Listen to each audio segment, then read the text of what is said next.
ध्यान से देखिए इन कांडी ब्लॉगर्स को, कैसे मासूम जनता को अपने प्यार के जाल में फंसाकर ठगते हैं ये कांडी ब्लॉगर्स की ठगी आई सामने। So hello guys, Radhe Radhe, जय श्री कृष्णा। स्वागत है एक और नए वीडियो में। अगर मेरी वीडियो अच्छी लगे तो प्लीज़ लाइक कर देना, कमेंट कर देना, और शक्ल अच्छी लगे तो प्लीज़ सब्सक्राइब भी कर ही देना। सबसे पहले कॉन्ग्रेचुलेसन्स दिल्ली वालों, फाइनली इतने सालों के लंबे इंतज़ार के बाद दिल्ली में बीजेपी का आगमन हुआ है। कौन कौन खुश है कमेंट ज़रूर करना, जो जो लोग दिल्ली से देख रहे हैं। बात करते हैं, ये कांडी ब्लॉगर्स का ठगी का मामला यूट्यूब पे सामने आया है, इंस्टा पे सामने आया है। वो ठगी तो बहुत टाइम से हो रही थी। जो जनता ठगी जा रही थी उनके पास कोई प्लेटफॉर्म नहीं था या उनके साथ कोई नहीं था कि वो जाके अपनी बात को रख सकें। ठीक है। अभी जगत दीदी की ठगी का मामला सामने आया है। जगत दीदी ने नहीं ठगा है, लेकिन जगत दीदी ने जिन पेजेस का प्रमोशन किया है उन्होंने जनता को ठगा है। अभी क्या होता है, जब भी कोई क्रिएटर थोड़ा बड़ा बन जाता है उस पे पेजेस का, ब्रांड्स का प्रमोशन का काम आता है। प्रमोशन करने में कोई बुराई नहीं है, लेकिन आप जिस ब्रांड का, जिस पेज का, जिस भी इंसान का प्रमोशन करने जा रहे हो, पहले आप सोच समझ लीजिए क्या वो सच में सही है। क्या जिस जनता को आपको, मतलब जिस जनता ने एक भरोसे के साथ आपको फॉलो किया है, जो जनता आपको प्यार दे रही है, क्या वो उस जनता के लिए सही है? क्योंकि आपकी भी उतनी ही जिम्मेदारी बनती है जिसका आप प्रमोशन कर रहे हो।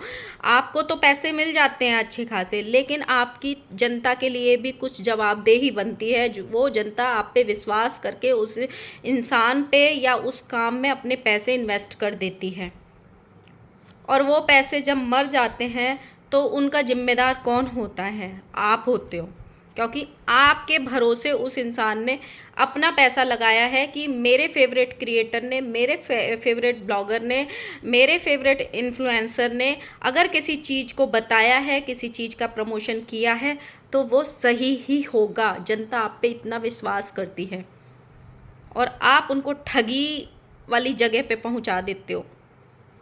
अभी क्या हुआ, एक मामला सामने आया कि जगत दीदी ने किसी पेज का प्रमोशन किया था, वशीकरण, प्रेम विवाह, गृह कलेश, किसी को बच्चा नहीं हो रहा है, इस तरीके का कोई एक बाबा था। ऐसी किसी को प्रॉब्लम है तो वो जाके उस बाबा से संपर्क करे। ऐसा सिर्फ जगत दीदी ही नहीं करती हैं, भोपाल की बहू भी करती हैं, रोशन जी भी करती हैं, और भी मैंने कई दाढ़ी वाले बाबा भी करते हैं, और झूलन देवी भी एक दो बार करी हैं, और भी कई लोग करते हैं। सिर्फ ये ही शामिल नहीं है इसमें, बहुत सारे लोगों को मैंने करते हुए देखा है। अब ये सामने आया है कि भाई इनकी बातों पे विश्वास करके, क्योंकि ये लोग इनको पसंद करते हैं, तो इन लोगों ने क्या किया, अपने कॉल किया उनके कि भाई हमारे घर में ये प्रॉब्लम है। हर औरत चाहती है कि उसके घर में सुख रहे, शांति रहे। कोई किसी चीज़ से दुखी है, कोई किसी चीज़ से, तो एक अगर किसी को सुख शांति का एक जरिया मिलता है तो हर कोई चाहता है कि मेरे घर में सुख शांति रहे। तो लोग विश्वास करके प्रॉब्लम्स बता देते हैं और पैसे लगा देते हैं। एक औरत ने अपने 2500 रुपये लगाए वहाँ पे। जब ये लाइव चल रही थी, दीप्ति जी ने आज लाइव करी थी, उसमें न जाने कितने लोग मैसेज कर रहे थे। कोई बोल रहा था मैंने 7000 पे किए थे, कोई बोल रहा था मैंने 8000 किए थे, कोई एक बोल रही थी मैंने 11000 पे कर दिए थे 3 बार में, और अब उन्होंने मेरा फ़ोन उठाना बंद कर दिया। इस चक्कर में मैं घर पर बैठी हूँ। आज मेरे ससुराल वाले को पता चल गई, अब वो ससुराल वाले मुझे ससुराल में रहने नहीं दे रहे हैं। सोचिए, आपकी एक गलती किसी का घर उजाड़ सकती है। किसी की बद्दुआएं लेकर, किसी की बद्दुआओं के सहारे अपनी खुशियों के आशियाने नहीं बनाए जाते हैं, बिल्कुल नहीं बनाए जाते हैं। आप ऐसी चीज़ का प्रमोशन करो ही ना। आप ऐसी चीज़ का प्रमोशन मत करिए जिससे किसी जनता का, मासूम जनता का नुकसान हो, जिससे किसी का घर टूटने के चांस हो। क्योंकि कुछ घरेलू महिलाएं ऐसी होती हैं जो पाई पाई जोड़ के अपने पास पैसा इकट्ठा करती हैं, और कुछ खुशियां पाने के चक्कर में उनको वो आपके भरोसे कि आप बता रहे हो तो वो सही ही होगा लगा देती हैं ना। फिर उनकी वो हालत होती है कि ना धोबी का कुत्ता घर का बचता है, ना घाट का। ना वो अपने हस्बैंड को बता पाती हैं, ना किसी और को बता पाती हैं, क्योंकि उन्होंने आपके भरोसे पे ये काम किया था। पहली बात तो लोगों को ये जागरूक होना बहुत ज़रूरी है कि बिना भगवान की मर्ज़ी के आपके घर में खुशियाँ आ ही नहीं सकती हैं। अगर ये बाबा लोग आपको खुशियाँ दिलाने चले तो सबसे पहले अपने खुद के राजमहल बनाते। ये आपके घर के कलेश तो बहुत बाद में सॉल्व होते। हमको अपनी प्रॉब्लम्स अपने कर्मों के अनुसार मिलती हैं। हमारी प्रॉब्लम्स हम खुद सॉल्व करते हैं। अगर कोई बाबा आपको ये बोले कि आप मेरे पास आ जाओ, 50,000 रुपये इन्वेस्ट कर दो और तुमको धन लक्ष्मी की प्राप्ति हो जाएगी, क्या आपको हो जाएगी? नहीं होगी, नहीं होगी। आपको धन की प्राप्ति तब होगी जब आप उसके लिए मेहनत करोगे। बैठे बैठे किसी को कुछ नहीं मिलता है, कुछ भी नहीं मिलता है। तो ये जो प्रमोशन करते हैं, कितने लोग हैं जो अपने पैसे लगा चुके हैं, कितने लोग हैं फिर वो क्या करते हैं। एक सबसे बेसिक नाम है जिनका ये लोग प्रमोशन करते हैं सारे ग्रुप, अजय शास्त्री। अजय शास्त्री आज भी भोपाल की बहू ने उसका प्रमोशन किया था। सो प्लीज़ बच के रहिए, अपनी मेहनत की कमाई को ऐसे लोगों पे जाया मत कीजिए। जिन भी इन्फ्लुएंसर को, जिन भी ब्लॉगर को आप फॉलो कर रहे हैं ना, विश्वास मत कीजिए। अगर ये लोग एक पेज का प्रमोशन करते हैं तो आप ये सोचिए कि आपको प्रमोशन बाद में करते, पहले ये अपने घर की प्रॉब्लम सॉल्व ना कर लेते। पहले ये अपने घर की प्रॉब्लम, ये जो दिन रोज़ आके कभी घर के कलेश बताते हैं, कभी लड़ाई बताते हैं, कभी ये बोलते हैं हमारे पास घर नहीं है, कभी बोलते हैं हमारे पास गाड़ी लेने के पैसे नहीं है, क्या ये खुद जाके ऐसे बाबाओं से पहले अपनी प्रॉब्लम सॉल्व कराते हैं कि पहले अपनी फॉलोअर्स की प्रॉब्लम सॉल्व कराने को बताएंगे? आप खुद सोचिए। आपका एक एक पैसा बहुत मेहनत का है। सो ऐसी जगह वेस्ट मत कीजिए जहाँ से ना आप किसी को बता पाओ और ना उसका कुछ फ़ायदा मिले। कितने ऐसे पेजेज होते हैं, मैंने कितनी बार ऐसे सुना है, ये लोग जो साड़ी का, सूट का प्रमोशन करते हैं, वो लोग पैसे लेके फिर रिप्लाई भी नहीं करते और प्रोडक्ट भी नहीं भेजते। सो ऐसी चीज़ों का प्रमोशन, ये क्रिएटर्स की जिम्मेदारी है कि वो अपनी जनता के साथ ठगी ना होने दे, क्योंकि वो जनता के प्यार से ही इस लायक बने हैं कि वो प्रमोशन करें। एक सबसे बड़ा एग्जाम्पल आज दिल्ली में मिला है। 27 साल के बाद बीजेपी आई है। जो ये यहाँ पे फॉलोअर्स का जो घमंड दिखाते हैं ना आजकल कुछ क्रिएटर्स कि हमारे पास फॉलोअर्स हैं। ऑडियंस से आप बने हो, आपसे ऑडियंस नहीं बनी है। जब ऑडियंस अपनी पे आ जाती है तो अच्छे अच्छों को धूल चटा देती है। वो आज देख लीजिए, ये होती है जनता की पावर। सो ये आपके हाथ में है और जनता को भी जागरूक होना पड़ेगा कि अगर इन लोगों से प्रॉब्लम सॉल्व होती तो सारे क्रिएटर्स पहले सबसे ज़्यादा धनवान खुद बनते, हेल्थ प्रॉब्लम अपनी सही कराते, घरों के कलेश अपने सही कराते, तब जनता को बताते। इससे पहले मैसूर में जाके सब ने एक ऑयल का प्रमोशन किया था, इतना वायरल हुआ था। शायद ही कोई इन्फ्लुएंसर इंस्टाग्राम का बचा होगा जिसने वहाँ जाके प्रमोशन नहीं किया। सिर्फ एक मैंने जिन ब्लॉगर्स में से देखा, एक सिर्फ ब्लॉगर मुझे सच्चा और अच्छा दिखा जिसने इसके खिलाफ, स्कैम के खिलाफ आवाज़ उठाई, और वो था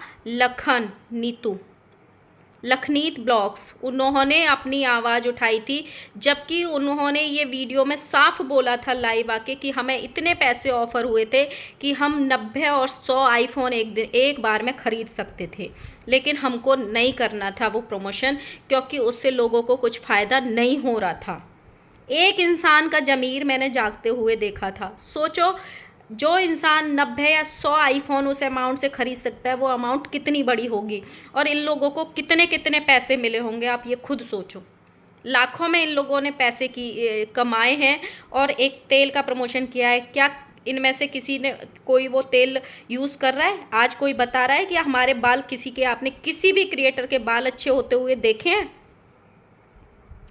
अभी भी न्यूज़ वायरल हो रही थी कि अरमान मलिक का एक फ़ोटो वायरल हो रहा है जिसमें वो उसने ट्रांसप्लांट कराया है। कितने लोगों ने ट्रांसप्लांट कराया है? अगर ये ऑयल से बाल आ जाते तो लोग ट्रांसप्लांट क्यों कराते, डर्मेटोलॉजिस्ट के पास क्यों जाते?